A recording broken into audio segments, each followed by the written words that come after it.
Dr. Elena Vasquez pressed her trembling hands against the cold metal table, watching the recruitment officer's expression shift from professional courtesy to barely concealed disappointment. The medical scanner had delivered its verdict with ruthless efficiency. Chronic muscle weakness, bone density below military standards, reflexes too slow for combat effectiveness. "I'm sorry," Dr. Vasquez, the Terran Defense Corps officer said, his voice carrying the practiced sympathy of someone who'd delivered this news countless times.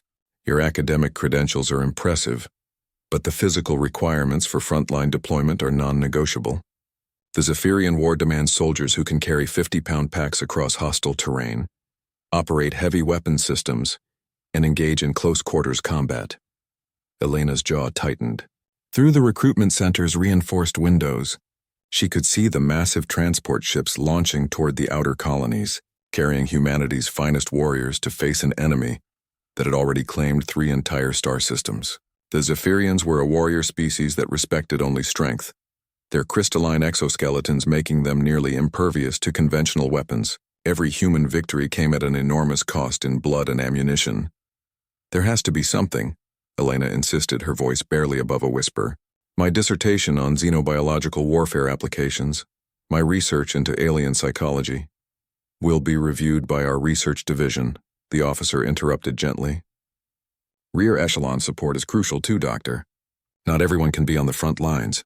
But Elena had grown up on Kepler 442b, one of the first colonies the Zephyrians had targeted. She'd been off-world pursuing her doctorate when the attacks began. But the reports had been devastating. Crystalline warriors descending from the sky like living siege engines, their war cries shattering windows and eardrums alike. Her younger brother Marcus had enlisted immediately, sending her messages about the impossible courage required to face such monsters. His last transmission had arrived 3 weeks ago. "They're beautiful and terrible, Elena, like living diamonds that sing death songs, but we're holding the line." Then silence. As Elena walked through the recruitment center's corridors, her tablet chimed with an incoming message. The sender was listed as Classified TDC Research Division. Her heart raced as she opened it. "Dr. Vasquez, your academic profile has been flagged for a specialized consultation. Report to Research Facility Omega-7, Section 15. Time sensitive. Transportation has been arranged." The transport that collected her was unlike any military vehicle she'd seen. Silent, sleek, and bearing no visible weapons, it moved through the city's skyways with the fluid grace of something designed for stealth rather than assault.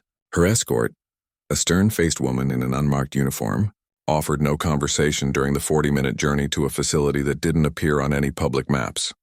Research Facility Omega-7 was buried 3 kilometers beneath the Mojave Desert, its existence hidden behind layers of bureaucratic misdirection and quantum encryption. The woman led Elena through security checkpoints that scanned not just her biometrics, but seemed to probe her very thoughts. Finally, they arrived at a conference room where 5 individuals waited around a holographic display, showing real-time footage from the war front. "Dr. Vasquez," said the woman at the head of the table, her silver hair pulled back in a severe bun. "I'm Director Sarah Chen. We've been following your work on interspecies communication theory and psychological warfare applications." The hologram shifted, showing Zephyrian warriors in their natural habitat, a world of crystal spires and harmonic storms. Elena had studied these creatures extensively, fascinated by their social structures and communication, methods that operated on frequencies beyond human hearing. "Your paper on sonic disruption patterns in crystalline life forms was particularly intriguing," continued Dr. Chen. "Tell me, do you believe your theories could be weaponized?" Elena studied the faces around the table. These weren't typical military researchers. Their expressions held the desperate intensity of people grasping for any advantage in an unwinnable war. "My research suggests that Zephyrian communication operates on harmonic frequencies that are integral to their social cohesion. Disrupting these frequencies could theoretically cause confusion, disorientation, even panic." "Theoretically," echoed a man with cybernetic implants along his jawline. "Dr. Vasquez, we need more than theory. Our conventional weapons require direct contact with Zephyrian weak points to be effective. Our casualty rates are unsustainable. We need a weapon that can neutralize them from distance." The hologram changed again, showing human soldiers struggling against towering crystal warriors.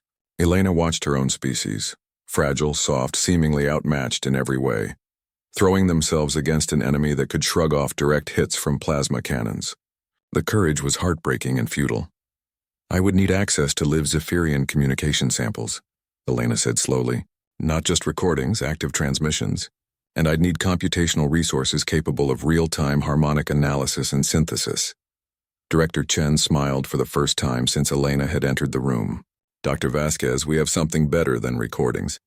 We have prisoners." The facility's lower levels housed something that challenged Elena's understanding of both ethics and necessity. 3 Zephyrian warriors, each the size of a small building, held in containment fields that prevented their natural harmonic communication while keeping them alive. Their crystalline forms refracted the chamber's lights into rainbow patterns that were beautiful and alien. "They've been unresponsive to conventional interrogation," explained Dr. Chen as they observed from behind reinforced barriers. "But your approach might be different. Instead of trying to extract information, you'd be studying their natural communication patterns." Elena pressed her hand against the observation window, watching one of the creatures turn toward her with eyes like cut diamonds. Something in its posture suggested recognition, not of her specifically, but of a new kind of attention. These beings were intelligent, possibly more so than humans. They had families, cultures, art forms that existed in frequencies beyond human perception. "The ethical implications," Elena began, "are secondary to survival," Dr. Chen interrupted. "Dr. Vasquez, in the past month alone, we've lost 17 colony worlds. The Zephyrians aren't interested in negotiation or coexistence. They see us as an infestation to be eliminated. Your brother and millions like him are dying because we lack effective weapons." Elena closed her eyes, thinking of Marcus's last message. When she opened them again, her reflection in the observation window looked different. Older, harder, carrying the weight of a decision that would define the rest of her life. "I'll need a team of acoustic engineers, access to the facility's quantum computers, and complete autonomy over the research protocols," she said quietly. "Done," said Dr. Chen. "How long do you need?" Elena looked at the crystalline prisoners, beautiful and terrible in their alien majesty. "Give me 3 months to build the weapon that ends this war." The quantum laboratory hummed with activity as Elena's hastily assembled team worked around the clock. Dr. James Park, a brilliant acoustic engineer who'd been pulled from retirement, calibrated sensitive equipment that could detect frequencies beyond the range of human hearing. Beside him, Lieutenant Commander Sarah Torres, a signals intelligence specialist with cybernetic hearing implants, monitored the Zephyrian prisoners' constant but previously unnoticed communications. "They never stopped talking," Torres reported, her enhanced ears picking up the subsonic rumbles that emerged from the crystalline beings. "It's like they're singing to each other, but the patterns are incredibly complex. Mathematical progressions, harmonic sequences that repeat every 47 minutes. Elena studied the scrolling data on her screens, watching wave patterns that resembled music more than language. Each Zephyrian seemed to contribute to an ongoing symphony, their individual voices weaving together into something greater than the sum of its parts. It's not just communication, she realized. It's social bonding. They're maintaining psychological connection through shared harmonic experiences. 3 weeks into the project, Elena made her first breakthrough. While analyzing the recordings, she noticed that certain frequency disruptions caused measurable stress responses in the prisoners. Their crystalline forms would dim slightly, their movements becoming less coordinated. But more importantly, when their communication was interrupted, they exhibited behaviors that reminded Elena of humans experiencing sudden isolation. "They're a collective species," she explained to Director Chen during their weekly briefing. "Not a hive mind exactly, but something close. Their individual identity is reinforced through constant harmonic contact with their social group. Remove that contact and they become disoriented, anxious, potentially incapacitated." Dr. Chen leaned forward. "You're saying we can weaponize loneliness?" Elena hesitated. The clinical description made it sound clean, but she'd watched the prisoners' distress when their communications were blocked. Their crystalline bodies would flicker erratically, and sometimes she could swear she heard something like sobbing in frequencies at the edge of her perception. The theoretical framework supports targeted harmonic disruption as a non-lethal pacification method. "Non-lethal isn't what we need," interjected Colonel Harrison, the facility's military liaison. Our boys are dying out there while you play with sound waves. We need something that stops these crystal bastards permanently. Elena's hands clenched. Colonel, with respect, killing them isn't the goal. If we can disable their ability to coordinate, to function as a unit, we can win without genocide. The argument that followed echoed through the facility's corridors. Colonel Harrison represented the traditional military thinking. Enemy forces were to be eliminated with maximum efficiency. But Elena's research suggested a different approach entirely. The Zephyrians' greatest strength was their perfect coordination. Remove that, and they became vulnerable in ways that no amount of armor could protect against. Dr. Park supported Elena's position with technical data. The harmonic disruption field we're developing could affect Zephyrian coordination patterns across a wide area. Think of it as jamming their natural communication network. They wouldn't be able to function as a military unit. 2 months into the project, Elena achieved her second major breakthrough while working late one night. The facility was quiet except for the constant hum of machinery and the subsonic songs of the Zephyrian prisoners. She'd been analyzing how their communication patterns changed during their sleep cycles when she noticed something extraordinary. The 3 prisoners, despite being held in separate containment fields, were synchronizing their harmonic output. Somehow, even through the energy barriers designed to prevent communication, they were finding ways to maintain contact. Their songs were adapting, finding new frequencies, new patterns that the containment systems couldn't block. They're evolving their communication methods, Elena whispered to herself, watching the data streams in amazement. These beings weren't just intelligent, they were adaptable in ways that human military planners hadn't anticipated. The implications were staggering. She called an emergency meeting for the next morning. Director Chen, Colonel Harrison, and the rest of the team gathered around the holographic display as Elena presented her findings. They're not just a warrior species, she explained. They're a rapidly adaptive warrior species.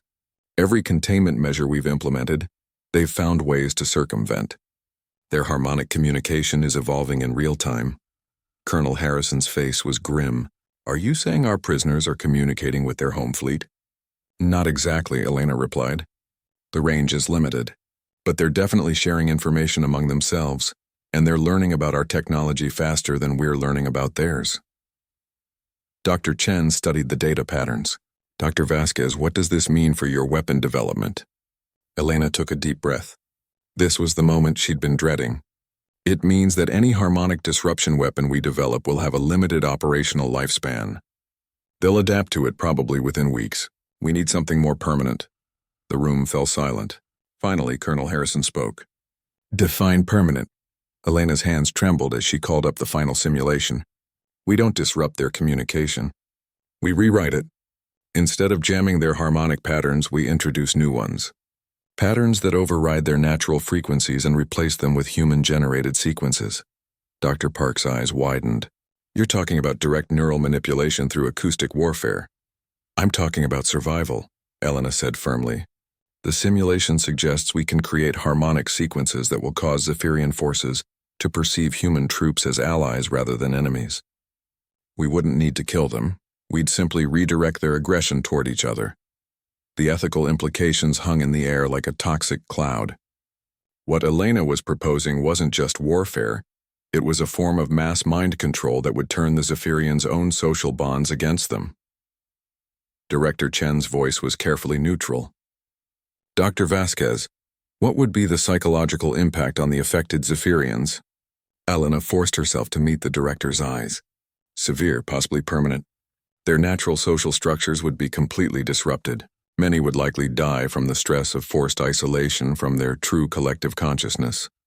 Colonel Harrison leaned back in his chair. But it would work? The simulations indicate a 93% probability of success in field conditions, Elena admitted. Then we build it, the colonel said without hesitation. Elena closed her eyes, thinking of her brother Marcus and the countless human soldiers dying in a war they couldn't win through conventional means. When she opened them again, she saw her reflection in the darkened hologram display, a woman who had crossed a line she could never uncross. I'll need another month to build the prototype, she said quietly, and I want to be the one who tests it. Director Chen frowned. Dr. Vasquez, that's not necessary. We have qualified technicians. No, Elena interrupted. If I'm creating this weapon, I take responsibility for its first use. I'll go to the front lines myself. Colonel Harrison almost laughed. Doctor, with respect, you couldn't pass basic military fitness requirements. Combat zones aren't classrooms. Elena stood up, her small frame seeming to grow larger through sheer force of will. Colonel, I may not be able to lift a rifle, but I'm about to create something that can end battles without firing a shot. I think I can handle the field testing. The prototype device looked deceptively simple, a silver sphere the size of a basketball, covered in intricate acoustic arrays that resembled frozen sound waves. Elena stood before it in the testing chamber, 3 levels below the Zephyrian containment area, watching as Dr. Park made final calibrations to the harmonic projectors embedded in its surface. The theoretical range is approximately 5 kilometers in optimal conditions, Park explained, his voice tight with nervous energy. Battery life is limited to 6 hours of continuous operation, but the psychological effects should persist much longer. Elena nodded, studying the readouts on her tablet. 3 months of 18-hour workdays had culminated in this moment. The harmonic manipulation device, HMD for short, represented a revolution in warfare psychology. Instead of destroying enemy forces, it would fundamentally alter their perception of reality. Final systems check, announced Lieutenant Commander Torres from the control booth. All frequencies calibrated to match the prisoner's baseline communication patterns. The infiltration sequences are loaded and ready for transmission. Through the reinforced glass, Elena could see the 3 Zephyrian prisoners in their containment fields. For weeks, she'd watched them struggle against the barriers that prevented their natural communication. Their crystalline forms had grown dimmer, their movements less coordinated. The sight filled her with a mixture of scientific fascination and deep unease. Dr. Vasquez, Director Chen's voice crackled through the intercom. Are you ready to proceed with the test? Elena's finger hovered over the activation switch. Once she pressed it, there would be no going back. The harmonic sequences she'd programmed would invade the prisoner's consciousness, rewriting their fundamental understanding of friend and enemy. It was elegant, effective, and absolutely terrifying. Initiating first test sequence, Elena announced, her voice steadier than she felt. The HMD came alive with a sound that was felt more than heard. Subsonic waves pulsed through the chamber, carrying carefully crafted patterns designed to mimic Zephyrian social bonding frequencies. But woven into these familiar harmonies were subtle variations, Elena's additions that would slowly reprogram the listener's neural pathways. The effect on the prisoners was immediate and disturbing. Their crystalline bodies began to resonate with the artificial frequencies, glowing brighter as their systems attempted to process the incoming signals. But instead of the coordinated response Elena had expected, something else happened. The largest prisoner began to emit a sound unlike anything they'd recorded before, a deep, mournful note that seemed to contain infinite sadness. The other 2 joined in, creating a harmony that made Elena's bones ache with sympathetic resonance. They're crying, Torres whispered through her enhanced hearing implants. I can hear it, they're crying for their lost connections. Elena's hand moved toward the shutdown switch, but Director Chen's voice stopped her. Continue the test, Doctor. We need complete data. For 23 minutes, Elena watched 3 intelligent beings experience something that could only be described as artificial heartbreak. The harmonic manipulation sequences worked exactly as designed, severing their natural social bonds and replacing them with artificial ones. But the transition was agonizing to witness. When the test ended, the prisoners had stopped their mournful singing. They moved differently now, their coordination disrupted, their interactions tentative and confused. The weapon worked perfectly. Elena felt sick. Remarkable, said Dr. Park, studying the readings. The neurological disruption patterns are holding steady. Their natural communication frequencies have been completely overridden. Colonel Harrison's voice carried unmistakable satisfaction. Dr. Vasquez, how quickly can we scale this up for battlefield deployment? Elena stared at the prisoners, who now moved like strangers forced to share the same space. The theoretical framework supports larger area of effect devices, but the power requirements increase exponentially. For planetary deployment, we'd need something the size of a small building. That's not practical for mobile operations, Director Chen noted. What about smaller tactical applications? Elena forced herself to focus on the technical specifications rather than the ethical implications. The current prototype is optimal for squad-level deployment, A single operator could carry it and affect enemy forces within a 5-kilometer radius, but the psychological impact on the operator will be manageable, Colonel Harrison interrupted. Our soldiers are trained to handle stress. Elena thought about her brother Marcus somewhere in the war zone, facing crystalline warriors with conventional weapons that barely scratched their armored hides. Would he hesitate to use a weapon that could save his life and the lives of his squad mates? She already knew the answer. 2 weeks later, Elena found herself aboard a military transport heading toward the Kepler 442 system, her home system, where the war had begun. The HMD sat in a specially designed case beside her, along with enough technical documentation to train a small army of operators. But Elena had insisted on conducting the first field test herself. The transport ship was filled with soldiers whose faces reminded her of Marcus, young, determined, carrying the weight of humanity's survival on their shoulders. They looked at Elena with a mixture of curiosity and skepticism. Here was a civilian scientist, physically unable to carry standard military equipment, claiming she had a weapon that could change everything. Captain Sarah Mitchell, the unit commander assigned to escort Elena, briefed her during the 3-day journey. The situation on Kepler 442b is deteriorating rapidly. Zephyrian forces have established 3 major staging areas, and they're coordinating attacks with perfect precision. Our casualty rates are approaching 80% for direct engagement scenarios. Elena studied the tactical displays showing Zephyrian positions. Their crystalline architecture formed geometric patterns that were both beautiful and strategically sound. These weren't mindless monsters. They were sophisticated military planners whose only weakness was their dependence on harmonic coordination. Captain, what's the psychological profile of Zephyrian combat behavior? Captain Mitchell pulled up combat footage that made Elena's stomach turn. Crystalline warriors moved with perfect synchronization, their attacks timed to millisecond precision. Human soldiers fought bravely but were systematically overwhelmed by an enemy that anticipated their every move. They fight like a single organism, Mitchell explained. No individual initiative, no tactical improvisation. But they never make mistakes either. It's like fighting a computer that thinks at light speed. Elena nodded, understanding the implications. The Zephyrians' greatest strength was also their greatest vulnerability. Remove their ability to coordinate, and their military effectiveness would collapse completely. The transport dropped out of faster-than-light travel at the edge of the Kepler 442 system, and Elena felt her heart clench at the sight of her homeworld. The planet's surface was scarred with the geometric patterns of Zephyrian construction, crystalline spires rising from what had once been human cities. Jesus, whispered one of the soldiers. Look what they've done to it. Elena pressed her hand against the observation window, remembering the rolling hills and blue seas of her childhood. Now the planet looked like a massive circuit board, its natural beauty replaced by alien mathematics made manifest in crystalline light. Dr. Vasquez, Captain Mitchell said quietly, are you sure you want to do this? We could find another test site.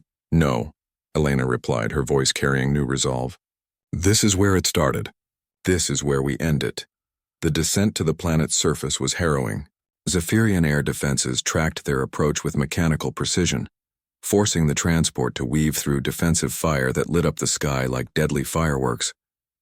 When they finally touched down at a concealed human outpost, Elena's hands were shaking, not from fear, but from anticipation.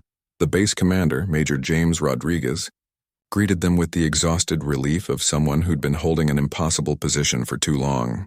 Dr. Vasquez, I hope you brought something special. We've lost 3 squads this week to a single Zephyrian patrol unit. They're getting better at hunting us. Elena lifted the HMD case, surprised by how light it felt considering its potential impact. Major, I brought something that will make them hunt each other instead. The human outpost on Kepler 442b was carved into the mountainside like a desperate wound in the stone. Elena followed Major Rodriguez through corridors that hummed with the barely contained energy of people living on borrowed time.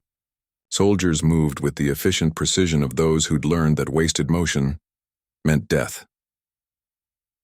The Zephyrian patrol we've been tracking consists of 12 units, Rodriguez explained, leading Elena to the command center. They sweep through Sector 7 every 18 hours, perfectly synchronized. We've lost 2 reconnaissance teams trying to gather intelligence on their movement patterns. Elena studied the tactical displays showing the alien patrol routes. The Zephyrians moved in formations that resembled crystalline snowflakes, each unit maintaining precise distances and angles relative to the others. It was beautiful and utterly inhuman. "Major, I need to observe them directly before activating the HMD," Elena said. "The harmonic patterns may vary between different Zephyrian units. I need to calibrate the device for maximum effectiveness." Captain Mitchell, who had remained silent during the briefing, finally spoke. "Dr. Vasquez, with respect, direct observation means getting within visual range of a hostile patrol. These aren't laboratory specimens, they're active combatants who've killed hundreds of our people." Elena felt the weight of every person in the command center watching her. Scientists weren't supposed to volunteer for reconnaissance missions, but she was no longer just a scientist, she was the architect of humanity's best hope for survival. "I understand the risks, Captain. But the HMD isn't just a weapon, it's a surgical instrument that requires precise calibration. I can't use it effectively without understanding the specific harmonic signatures of active Zephyrian combat units." Major Rodriguez studied Elena with the calculating gaze of someone who'd learned to evaluate every resource at his disposal. "Doctor, can you handle a reconnaissance suit? We can't have you slowing down the team if things go wrong." Elena thought about her failed physical evaluations, her chronic muscle weakness, her complete lack of military training. Then she thought about Marcus and the countless soldiers who were dying because conventional weapons couldn't breach Zephyrian defenses. "I'll manage, Major." 3 hours later, Elena found herself sealed inside a reconnaissance suit that felt like wearing a mobile coffin. The powered exoskeleton compensated for her physical limitations, but it couldn't overcome her complete inexperience with military operations. Sergeant Lisa Chang, the team's scout specialist, had spent 2 hours teaching Elena basic movement and communication protocols. "Remember, Doc," Chang whispered through the suit's comm system as they moved through the rugged terrain toward the Zephyrian patrol route. "Stay close, stay quiet, and if things go to hell, drop flat and let us handle it." Elena's world had narrowed to the heads-up display inside her helmet and the weight of the HMD strapped to her back.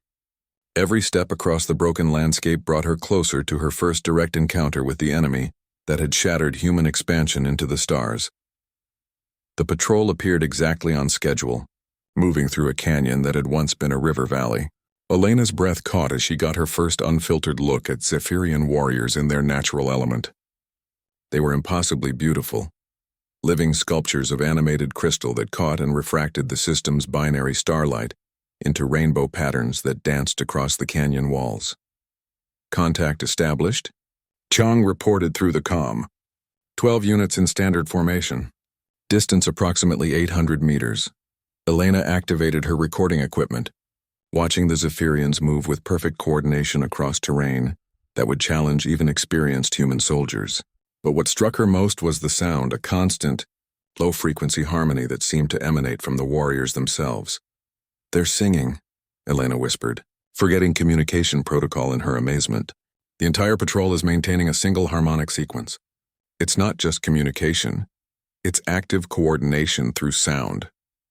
Through her suit's enhanced audio sensors, Elena could hear the complex mathematical relationships in the Zephyrian song. Each warrior contributed specific frequencies that combined into something greater than the sum of its parts. They were literally thinking together, sharing thoughts and tactical information through harmonic resonance. "Doc, we need to move," Chang warned. "They're changing direction." Elena watched the patrol shift course with liquid precision, each warrior adjusting their position without any visible communication. The harmonic song intensified, and Elena realized she was witnessing something unprecedented, a collective intelligence operating through acoustic coordination.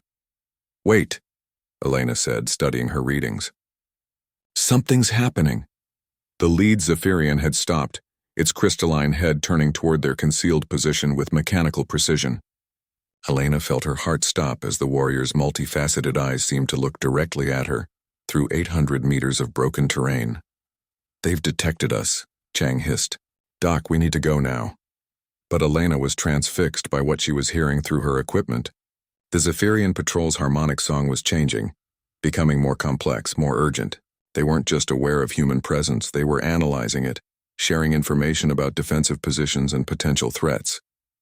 They're adapting their tactics in real time, Elena whispered. The harmonic patterns are shifting to incorporate new tactical information. The patrol began moving toward their position, with the inexorable precision of a closing trap. Elena could see individual warriors adjusting their approach angles, using the terrain to maximize their tactical advantage. It was like watching a single mind operating through multiple bodies. HMD activation in 10 seconds, Elena announced, her hands moving over the device's controls with practiced efficiency. Doc, you sure about this? Chang asked, her voice tight with controlled fear. Elena thought about the months of research, the countless simulations, the ethical implications of what she was about to do. Then she thought about the human soldiers who would die if she hesitated. Activating harmonic manipulation sequence, Elena said, her finger pressing the device's primary control. The HMD came alive with a sound that was felt rather than heard. Subsonic waves pulsed outward from Elena's position, carrying the carefully crafted harmonic sequences she'd developed in the laboratory. But unlike the controlled environment of the research facility, the battlefield presented variables she hadn't anticipated. The effect on the Zephyrian patrol was immediate and catastrophic. Their perfect coordination shattered like breaking glass as the artificial harmonic patterns invaded their shared consciousness. Warriors who had moved with liquid precision moments before suddenly stumbled, their crystalline forms flickering erratically as conflicting signals overwhelmed their natural communication systems. But something else happened, something Elena's simulations hadn't predicted. The lead warrior began emitting a sound that cut through the harmonic chaos like a blade, a piercing, crystalline note that seemed to anchor the patrol's dissolving unity. It's fighting back, Elena breathed, watching her readings spike as the Zephyrian leader attempted to reassert control over its unit. The battle between natural and artificial harmonics played out in frequencies beyond human hearing. But Elena could see its effects in the patrol's behavior. Some warriors responded to the HMD's influence, turning toward their companions with obvious confusion about identification protocols. Others maintained enough connection to their leader to resist the manipulation. Doc, it's working, Chang reported with amazement. 3 of them just attacked their own unit. Elena watched through her suit's optical enhancement as the Zephyrian patrol dissolved into chaos. Warriors who had fought together for possibly centuries were now engaging each other with the same deadly precision they'd previously reserved for human targets. Crystalline weapons that could shatter steel were turned against crystalline armor in a fratricidal nightmare. But the lead warrior continued its resistance, its clarion call growing stronger as it adapted to the HMD's frequencies. Elena realized with growing horror that the device's effectiveness was diminishing in real time. The Zephyrians weren't just resisting the harmonic manipulation, they were learning from it. The adaptation rate is faster than projected, Elena reported, her voice calm despite the chaos unfolding before them. The unit leader is developing countermeasures. As if responding to her words, the lead warrior's song changed again. This time, instead of trying to restore the original harmonic pattern, it began incorporating elements of the HMD's artificial sequences. Elena watched in fascination and terror as the Zephyrian leader turned her own weapon against itself, using human-generated harmonics to reassert control over its confused subordinates. It's learning to use our own frequencies against us, Elena whispered. Within minutes, the patrol had reorganized under their leader's adaptive song. But something fundamental had changed. The warriors who had been turned against each other now moved with a different kind of coordination, one that incorporated Elena's harmonic innovations into their natural patterns. Elena deactivated the HMD and watched the reformed patrol continue its sweep in a new formation that was somehow both Zephyrian and human in its mathematical precision. Doc, Chang said quietly. What the hell just happened? Elena stared at her readings, understanding the implications of what she'd witnessed. I think I just taught them how to fight better. The emergency briefing at the human outpost felt like a war council for the damned. Elena sat at the head of the table, her small frame dwarfed by the battle-hardened soldiers surrounding her. But her voice carried the authority of someone who had just fundamentally altered the nature of interstellar warfare. The Zephyrian adaptation exceeded all projected parameters, Elena reported, her hand steady despite the magnitude of her failure. Not only did they develop resistance to the harmonic manipulation, they integrated our techniques into their own tactical systems. I've effectively upgraded their coordination capabilities. Major Rodriguez's face was grim. Doctor, what does that mean for our defensive capabilities? Elena pulled up the tactical analysis on the room's holographic display. The data painted a picture that made everyone in the room uncomfortable. The affected patrol demonstrated coordination improvements of approximately 30% over baseline measurements. They're not just resistant to further harmonic manipulation, they're better warriors than they were before. Captain Mitchell leaned forward. Dr. Vasquez, are you saying that your weapon made the enemy stronger? Elena forced herself to meet Mitchell's eyes. Yes, Captain. That's exactly what I'm saying. The silence that followed was broken by Sergeant Chang's bitter laugh. Well, Doc, that's a first. Usually our weapons are designed to kill the bastards, not give them a tactical upgrade. Elena felt the weight of every decision that had led to this moment. The months of research, the ethical compromises, the desperate hope that science could somehow triumph where conventional warfare had failed. All of it had culminated in handing the enemy a strategic advantage that could determine the outcome of the war. There's more, Elena continued, her voice quiet but clear. The harmonic integration isn't limited to the affected unit. Zephyrian communication networks are interconnected across vast distances. Any tactical innovations developed by one unit will be shared with others through their natural harmonic channels. Major Rodriguez understood the implications immediately. You're saying the entire Zephyrian fleet will have access to these improvements? Elena nodded. Within 72 hours, every Zephyrian military unit in this system will be operating with enhanced coordination protocols. Units that were already nearly impossible to defeat will become significantly more effective.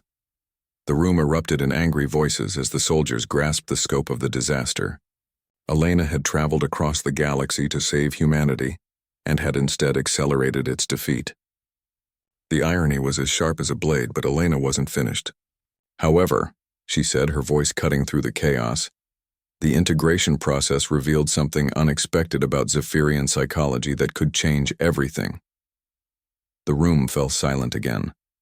Elena called up a new set of readings, showing the harmonic patterns she'd recorded during the patrol's adaptation process. The lead warrior's resistance to the HMD wasn't just tactical, it was intensely personal. The harmonic disruption caused what can only be described as psychological trauma. When artificial patterns tried to override its natural communication, the creature experienced something analogous to identity dissolution. Dr. Park, who had accompanied Elena to provide technical support, studied the data with growing excitement. Elena, are you suggesting that Zephyrian consciousness is more fragile than we assumed? Elena's eyes gleamed with the intensity of a scientist on the verge of breakthrough. I'm suggesting that their collective intelligence model has a critical vulnerability. The stronger their harmonic connections become, the more devastating the psychological impact when those connections are severed. Captain Mitchell frowned. Doctor, I don't understand. You said the weapon failed. Elena smiled for the first time since the mission had begun. The weapon failed because I was using it wrong. I was trying to manipulate their harmonics gradually, subtly. But what we need is harmonic shock therapy, a complete instantaneous severing of their collective consciousness. She pulled up a new schematic that made Dr. Park whistle with appreciation and concern. Instead of trying to reprogram their communication, we create a harmonic void, a null field that completely eliminates their ability to connect with each other. Sergeant Chang looked skeptical. Doc, wouldn't that just make them fight as individuals? That might be harder to predict. Elena shook her head. Sergeant, you're thinking like a human. Zephyrians aren't individuals who choose to coordinate. They're fragments of a collective consciousness that literally cannot function in isolation. Remove their harmonic connections and they don't become individual fighters. They become psychologically shattered beings experiencing existential panic. Major Rodriguez leaned back in his chair. Dr. Vasquez, how certain are you about this assessment? Elena thought about the lead warrior's desperate attempts to maintain harmonic control over its unit. The way its song had grown more frantic as the artificial patterns threatened its sense of self. 97% certainty, Major. But implementing this approach will require modifications to the HMD that push it beyond safe operational parameters. Define unsafe, Rodriguez demanded. Elena called up power consumption charts that made everyone in the room uncomfortable. To create a harmonic null field large enough to affect an entire Zephyrian fleet, We'd need to overload the HMD's acoustic arrays. The device would essentially destroy itself in the process, and the energy discharge would be significant. Dr. Park was already running calculations on his tablet. Elena, the power requirements you're describing would need a fusion reactor to sustain them. The HMD's battery system isn't designed for that kind of output. Elena nodded, which is why we don't sustain it. We create a single massive harmonic pulse that propagates through the Zephyrian communication network like a virus. One pulse, delivered at the right frequency, would cascade through their entire fleet structure. Captain Mitchell understood immediately. You're talking about a suicide mission. Someone would have to get close enough to a major Zephyrian force concentration to deploy this overloaded device. Elena stood up, her decision already made. That someone would be me. The room exploded in protests. Major Rodriguez, Captain Mitchell, and Sergeant Chang all spoke at once, pointing out Elena's physical limitations, her lack of combat training, and the impossibility of the mission parameters. Elena listened to their objections with the patience of someone who had already considered and dismissed every argument. When the room finally quieted, she spoke with calm certainty. Major, the device requires real-time harmonic calibration during deployment. The frequency patterns must be adjusted for local Zephyrian communication signatures. I'm the only person who understands the theoretical framework well enough to make those adjustments under combat conditions. Rodriguez shook his head. Dr. Vasquez, we can train technical specialists. To understand 3 months of advanced xenobiological acoustic theory in how long? Elena interrupted. Major, we have perhaps 48 hours before the Zephyrians complete their tactical integration and begin their final offensive. There isn't time to train anyone else. Elena moved to the tactical display and highlighted the largest Zephyrian concentration on the planet, a massive crystalline complex that served as their primary command center. This is where their fleet coordination originates.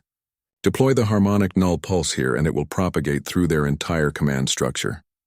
Sergeant Chang studied the target zone with professional assessment. Doc, that complex is surrounded by approximately 200 Zephyrian warriors. Getting within deployment range would require penetrating the most heavily defended position on the planet. Elena smiled grimly.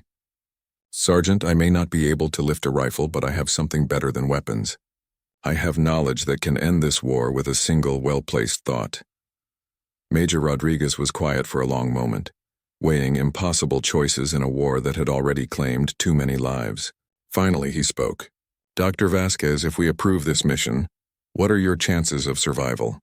Elena looked around the room at the faces of people who had become her friends, her colleagues, her fellow guardians of humanity's future.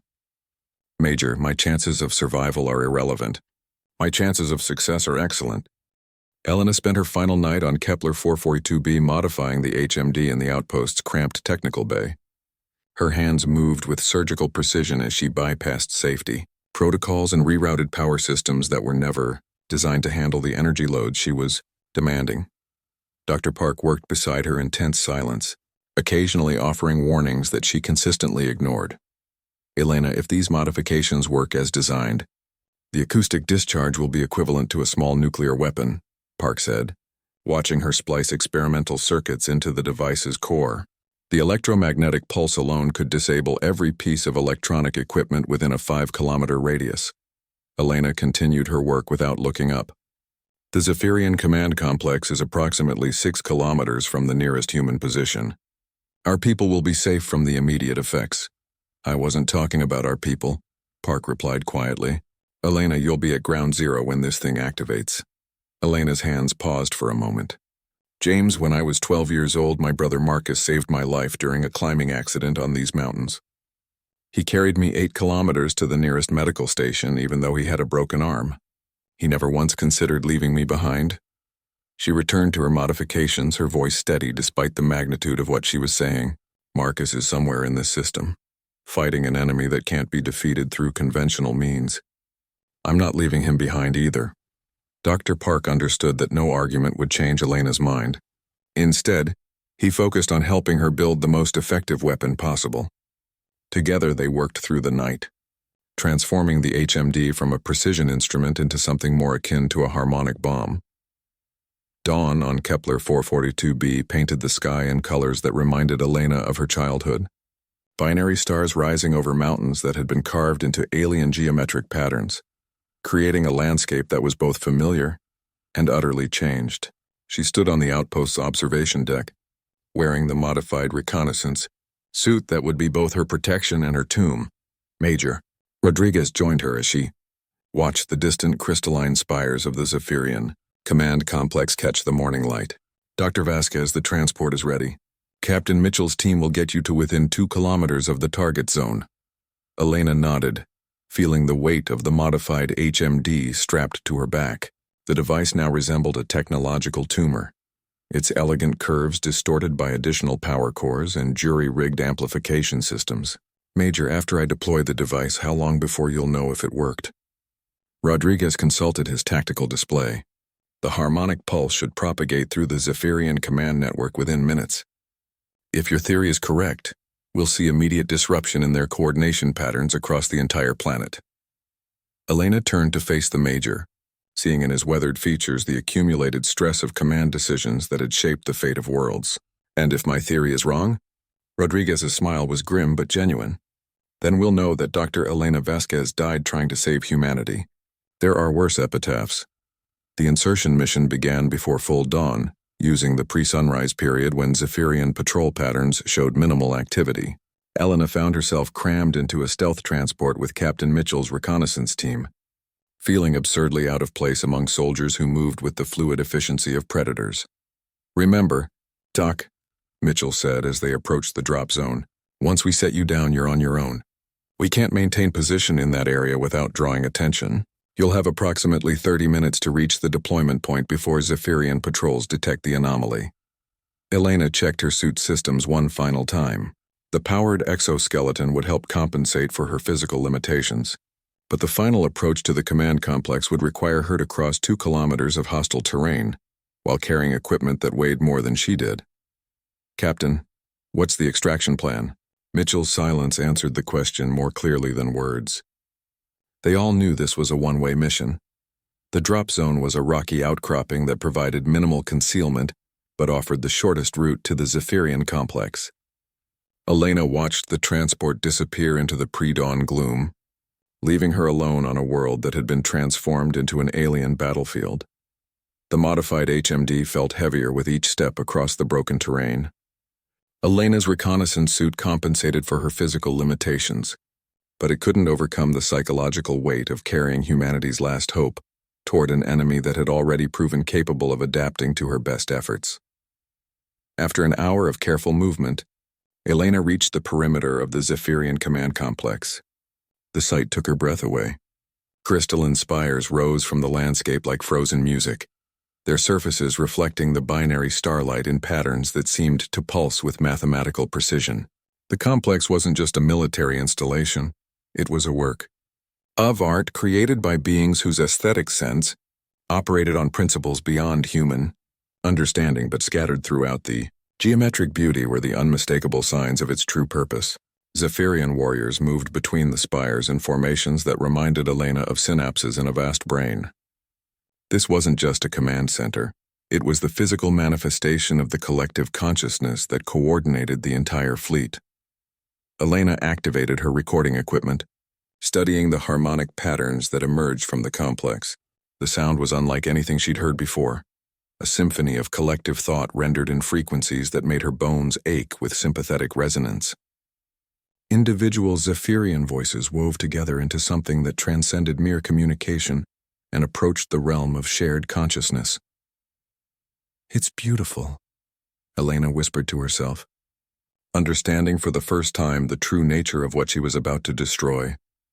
The Zephyrians weren't just warriors or conquerors. They were artists whose medium was coordinated thought and whose canvas was the harmonic spectrum itself. The war between humanity and the Zephyrians wasn't just a conflict between species, it was a collision between fundamentally different approaches to existence. Elena found her deployment position on a ridge that overlooked the complex's central spire. The modified HMD hummed with barely contained energy as she began the final calibration sequence. Through her suit's enhanced sensors, she could map the harmonic flows that connected every warrior in the complex into a single, thinking entity. Final systems check. Elena announced to herself, following protocols that Dr. Park had drilled into her during their last night together. Power core at 110% of rated capacity. Acoustic arrays locked onto primary harmonic frequencies. Null field generation sequence loaded and ready. Elena's finger hovered over the activation switch as she watched the Zephyrian complex pulse with collective thought. In seconds she would shatter. Something that had taken millennia to evolve, a form of consciousness that existed nowhere else in the known galaxy. But humanity's survival depended on her willingness to commit genocide against beauty itself. "Marcus," Elena whispered, thinking of her brother somewhere among the stars, "I hope you understand why I have to do this." Elena pressed the activation switch and felt the universe change around her. The modified HMD didn't make a sound that human ears could detect, but Elena felt its harmonic pulse tear through reality like a blade cutting silk. The null field erupted outward from her position at the speed of sound, carrying with it the destruction of everything that made Zephyrian civilization possible. The effect on the command complex was immediate and devastating. Crystalline spires that had pulsed with coordinated thought suddenly went dark, as the harmonic connections between individual warriors were severed. Elena watched through her suit's optical enhancement as hundreds of Zephyrian warriors stopped mid-movement, their collective consciousness shattered by the harmonic void she had created. But Elena barely registered the success of her mission. The HMD's overloaded acoustic arrays had released enough energy to liquefy stone, and even her powered suit couldn't protect her from the electromagnetic pulse that followed. Elena felt her consciousness fragmenting as the harmonic null field she had created engulfed her position. In her final moments of awareness, Elena heard something that defied explanation. Through the chaos of her disintegrating equipment, she detected a sound that seemed to come from the Zephyrian complex itself, a single, pure note that carried infinite sadness and something that might have been gratitude. Elena smiled as darkness claimed her, understanding that she had succeeded beyond her wildest expectations. She hadn't just won a battle, she had ended a war that neither species had truly wanted to fight. Elena awakened to silence, not the absence of sound but the presence of something deeper, a harmonic void that seemed to press against her consciousness like a physical weight. She lay in what appeared to be a medical facility, but the architecture was wrong. The walls curved in mathematical patterns that reminded her of the Zephyrian complex, yet somehow felt organic rather than artificial. "Dr. Vasquez," a voice said, speaking in perfect, unaccented English, "you are experiencing confusion. This is expected." Elena turned her head and found herself face to face with a Zephyrian warrior, but one unlike any she had observed before. Its crystalline form was smaller, more delicate, and its surface reflected light in patterns that seemed almost gentle. "You should be dead," Elena whispered, her voice barely audible. "The harmonic null field should have destroyed our collective consciousness," the being finished. "Yes, it did. But destruction and death are not identical concepts, Dr. Vasquez. We have learned this from you." Elena struggled to sit up, her body weak but functional. The medical equipment surrounding her was a fusion of human and Zephyrian technology, creating something that transcended both species' individual capabilities. "I don't understand," Elena said. "The mission was successful. Your fleet should be psychologically shattered," the Zephyrian agreed. "Incapable of collective thought, reduced to individual consciousness for the first time in our species' history." Its crystalline features somehow conveyed what might have been amusement. It was terrifying and enlightening. Elena's mind raced as she tried to process what she was hearing. "You adapted. Again. You learned to function as individuals." The Zephyrian's form flickered with patterns that Elena's enhanced understanding of their communication recognized as agreement. "We learned from observation of human consciousness during our conflicts. Your species functions without harmonic connection, yet achieves remarkable coordination through what you call empathy, trust, and individual decision-making." Elena looked around the medical facility, noting the careful integration of human and Zephyrian technologies. "How long have I been unconscious?" 47 solar days, the being replied. "Your harmonic null weapon caused significant damage to both our species. The electromagnetic pulse disabled much of the human military equipment on this world, while the harmonic void forced our warriors to confront individual existence for the first time. Elena tried to process the implications. The war ended the moment your weapon activated, the Zephyrian said, but not through victory or defeat, through mutual understanding of a shared problem. The being moved closer, its crystalline form reflecting Elena's image in countless facets. Dr. Vasquez, when you severed our harmonic connections, you forced us to experience what humans call loneliness. But in that isolation, we discovered something unexpected. We found ourselves. Elena stared at the creature, understanding dawning like a sunrise. Individual consciousness. Yes. For the first time in our species' evolution, we were forced to think as separate beings rather than fragments of a collective mind. The experience was initially traumatic, but it revealed perspectives we had never possessed.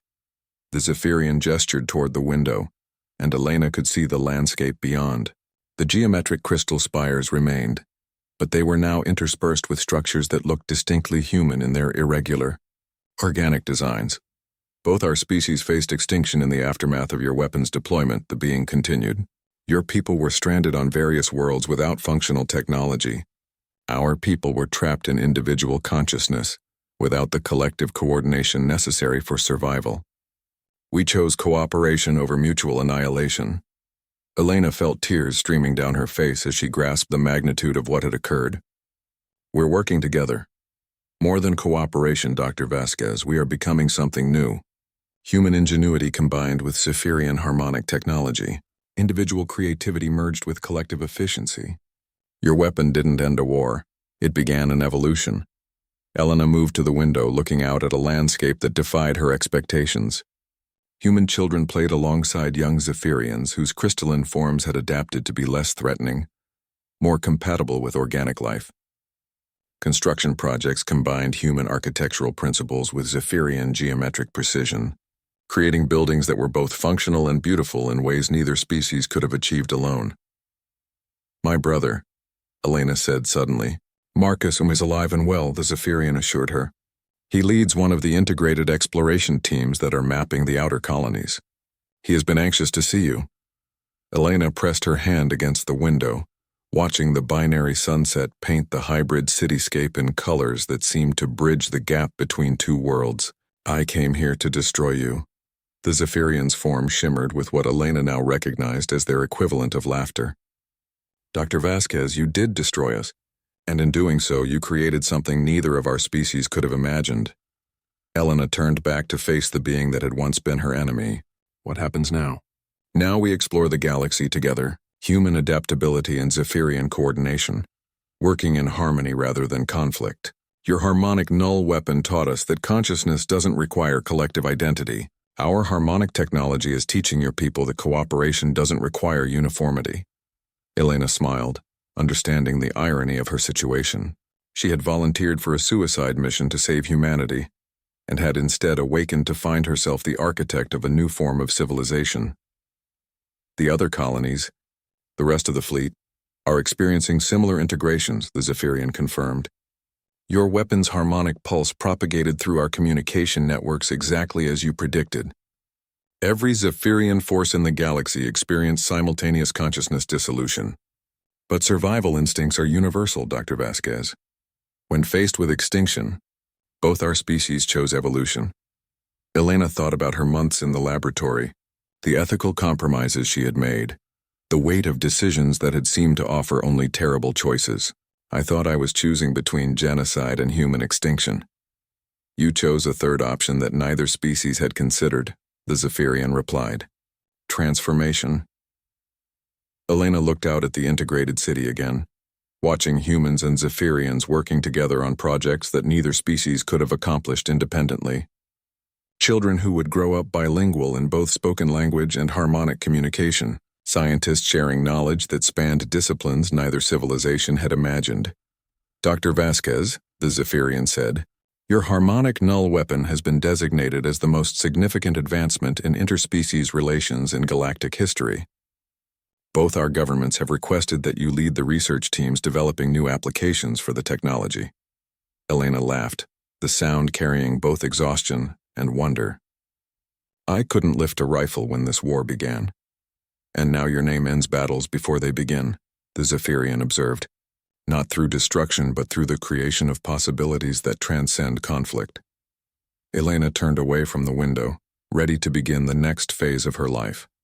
She had come to Kepler 442b as a failed military recruit, carrying humanity's last desperate hope. She would leave as the architect of a new form of civilization that proved the most powerful weapons were those that created, rather than destroyed. "What do they call you?" Elena asked the Zephyrian as they prepared to leave the medical facility. The being's crystalline form shimmered with complex patterns that Elena was beginning to understand represented individual personality rather than collective identity. "I have chosen the name Harmony, Dr. Vasquez. It seemed appropriate." Elena smiled as they walked toward the door that would lead her back into a galaxy that had been fundamentally transformed by her inability to be a conventional soldier. "It's perfect, Harmony. Now let's go build something that's never existed before."